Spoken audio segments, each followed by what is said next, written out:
Watchdives. If you're a watch enthusiast like me, you've definitely heard the name at least once in the AliExpress homage universe. But the real question is, why do I have so many of them? And yes, while editing this video, I realized I've actually sold a lot of them because every watch addict eventually reaches that moment where you think, wait, why am I buying all of these? They're great, but they're not scratching the itch anymore. At some point, I was buying almost every new release just because the specs and proportions were perfect. But somewhere in that loop, I lost a bit of the spark I had with the brand.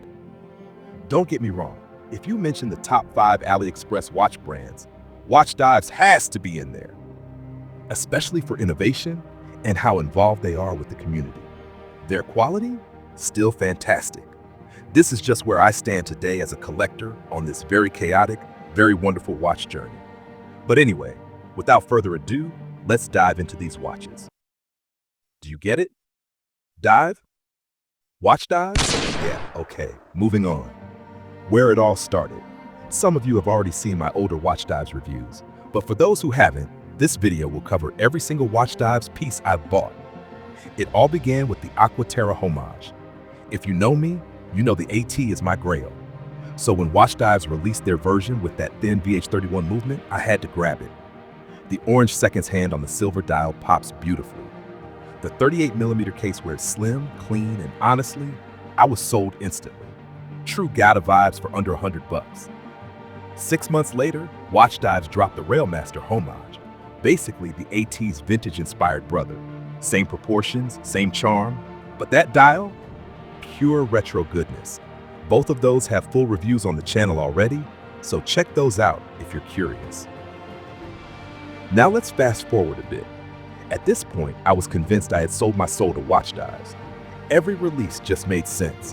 When they revealed all the speedy style renders and variants, I caved immediately and picked up WD1980 with the alpha hands. This was the watch that opened a new portal for me. A world where watches bigger than 38mm could actually fit my tiny wrist. It's over 40mm on paper, but the curved case and lugs? Chef's kiss. It hugs the wrist beautifully, and suddenly I understood why the Speedmaster is king and why everyone wants one. Before this, I was a strict Gata-only guy. This watch dragged me over to the chronograph side, and I've been stuck ever since. Then came the military watch phase. Functional, rugged, simple, and apparently compelling enough to make me buy 2 of the same release. You know those moments where you can't decide and just go, screw it, I'll get both? Yeah, that was me. The 38mm case was perfect, the VH31 made it smooth and slim, and on the wrist, incredible. I paired them with Marine Nationale elastic straps from AliExpress, and honestly, game changer. No struggle putting them on, no discomfort. If your wrist swells on hot days, elastic saves the day. Probably the best accessory purchase I've made. 6 months later, Watchdives dropped the big brother. Same compact case, but this time with a ticking quartz movement and a date. Lazy? Yes. Functional? Absolutely. Accurate? More than your typical mechanical. And with a date window? Chef's kiss again. Of course, they also dropped a red and orange seconds hand version. You know I'm a sucker for that, but I was too late. Still, no regrets. Where are they now? So, where did all these watches go? As of today, I've sold almost everything that wasn't military inspired. Why? Because I genuinely enjoy pieces that double as functional tools. Accurate, comfortable, easy to wear, minimal effort. As a Gata lover, I feel like I've kind of completed the affordable Gata category. These days, I'm slowly moving toward micro brands and entry-level Swiss pieces. And that's the beauty of this hobby.